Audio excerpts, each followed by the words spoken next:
Hey Charlie, this is Bart. First of all, thank you for communicating your experience. We have to keep channels and feedback flowing, so great job. Second, as your user experience and training increases on the app, most questions will be able to be filtered out.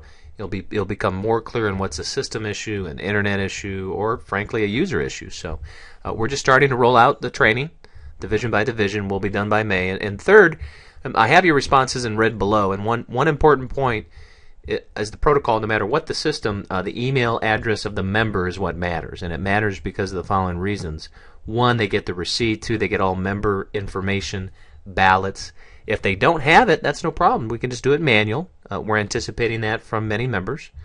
Our goal is to get 80% of all memberships through all membership sales by the end of the year through the Exago ecosystem. So we know there's going to be about 20% who just can't participate. That's fine. But we want to make sure the one version of the truth is the Exago ecosystem. You could always enter on the desktop version sales at night. You do not have to do it real time in front of the member. That's preferred. That's where we're going. That's why we're going to do a tablet presentation. But, especially as you're warming up to it, please, you could take it to the desktop version and enroll the sale there. And I have a couple other quick points for you. I'm going to pull up your record to make those points. So here's your data as this Sunday night, March 3rd. A lot of reinstates, a lot of renewal. Great job on the hot list, by the way. That's good. But I in particular want to reinforce that how to make sure you know how it looks like to cut and paste the information. You do not have to enter new member info if we have it. If it's a new prospect like contracting and we don't have the data, then yes, you do have to enter it.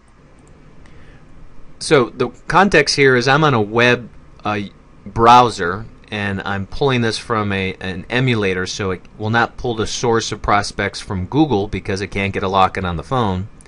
But let's just pretend that you're talking to this Farm Bureau and you want to enroll them as a prospect, and I'm sure you know this, but as a bottom, if you hit copy from business address, then that copies. If you have to add the prospect or add a new prospect, then you do that manually. But in this case, you just hit that copy. And then if you notice that you have to come here to enroll, I just want to reinforce the email part of this, is that there's some required fields in all this.